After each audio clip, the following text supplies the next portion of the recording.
যে সমাজে শিক্ষকের মর্যাদা নেই সেই সমাজে শিক্ষা দাঁড়াবে না এবং তার ভবিষ্যৎ অন্ধকার। মোটামুটি পরিষ্কার। প্রাথমিক শিক্ষা থেকে শুরু করে বিশ্ববিদ্যালয় শিক্ষা পর্যন্ত শিক্ষকদের স্বতন্ত্র বেতন স্কেল এবং তাদের মর্যাদার কাঠামো তৈরি করতে হবে। কিন্তু বাজেট কি নিজেই নিশ্চিত করে যে শিক্ষা কি হবে? সেটা করে না। কারণ ওই নীতি কাঠামো ছাড়া এই বাজেট আবার কারো পকেটে ঢুকে চলে যেতে পারে এবং ড্রেন্ড হয়ে যেতে পারে, সেটা আমরা জানি। ফলে এইখানে গুরুত্বপূর্ণ প্রশ্ন হচ্ছে যে এই নীতি কাঠামোর কি বদল আনতে হবে। এখন একদিকে হচ্ছে যেমন এই যে দ্বাদশ শ্রেণী পর্যন্ত সিদ্ধান্ত গ্রহণ করা, ২ নম্বর হচ্ছে যে এই দ্বাদশ শ্রেণী পর্যন্ত আমরা কি শিক্ষা দিব। Bashundhara public school and college ২০২৬ শিক্ষাবর্ষে ভর্তি চলছে। সেখানে মানের প্রশ্নটা হচ্ছে প্রধান বিষয়। একদিকে যেমন মানবিক জনগোষ্ঠী তৈরি করা, অন্যদিকে দক্ষ জনগোষ্ঠী তৈরি করা। দুটো কাজই কিন্তু খুব জরুরি এবং দুইয়ের একটা সংমিশ্রণ বর্তমানের চাহিদার সাথে সঙ্গতিপূর্ণভাবে আমাদের করতে হবে।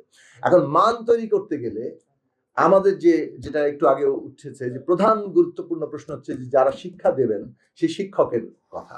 এখন শিক্ষকের কথা, এটা ঠিক যে শিক্ষকতা একটা কেবল পেশাই নয়, এটা পেশার ঊর্ধ্বে একটা বড় ব্যাপার। এর মধ্যে যে সামাজিক দায়ের জায়গা আছে সেটা অন্য যে কোনো পেশার তুলনায় অনেক বড়।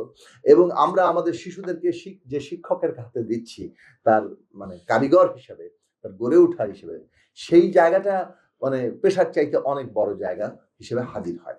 কাজেই সেই দিক থেকে নিশ্চয়ই সেই শিক্ষকের অঙ্গীকার এবং জায়গা তৈরি করতে হবে। কিন্তু আমি তাকে গরু চড়িয়ে তার আয়ের জায়গা যদি নিশ্চিত মানে করতে হয়, তারপরে তার কাছ থেকে আমরা শিক্ষার মানটা আশা করি, এটা ভীষণ রকম মানে একটা অবাস্তব কল্পনা, অবৈজ্ঞানিক এবং অমানব, মানে এটা অন্যায়ও।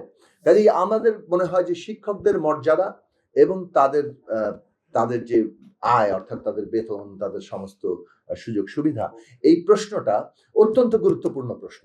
এবং আমরা প্রায় এখন দেখছি ক্লাসরুম ছেড়ে হাজার হাজার শিক্ষক, আজ এই শিক্ষক তো কাল ওই শিক্ষক প্রেস ক্লাবের সামনে না ওই শহীদ মিনারে বসে আছেন, মাঝে মাঝে পুলিশের লাঠি পেটা খাচ্ছেন। এই বাস্তবতায় এটা পরিষ্কার করে বলা দরকার যে শিক্ষকদের বেতন, তাদের সুযোগ সুবিধা, তাদের মর্যাদা, এইটাকে একটা সুনির্দিষ্ট জায়গায় দাঁড় করাতে হবে। শিক্ষকদের বেতন স্কেল একটা স্বতন্ত্র বেতন স্কেল হওয়া দরকার। এটার সাথে এই যে ১০ম grade, ১১ grade, ১৬ grade, ৮ grade, ৪ grade, এই গ্রেড থেকে এটাকে আলাদা করা দরকার। একেবারে প্রাথমিক শিক্ষা থেকে শুরু করে বিশ্ববিদ্যালয় শিক্ষা পর্যন্ত শিক্ষকদের স্বতন্ত্র বেতন স্কেল এবং তাদের মর্যাদার কাঠামো তৈরি করতে হবে।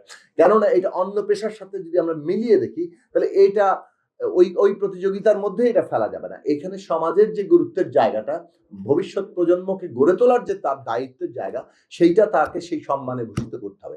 এবং ওই কারণেই দরকার যে সবচেয়ে মেধাবীরাই, অথবা বলা চলে যে সবচেয়ে সক্ষম মানুষরাই যারা শিক্ষকতা করতে পারেন, শিক্ষা দিতে পারবেন, সেই মানুষজনকে যদি আপনি শিক্ষকতা পেশায় আনতে চান, তাহলে আপনাকে ওই জায়গাটা তৈরি করতে হবে।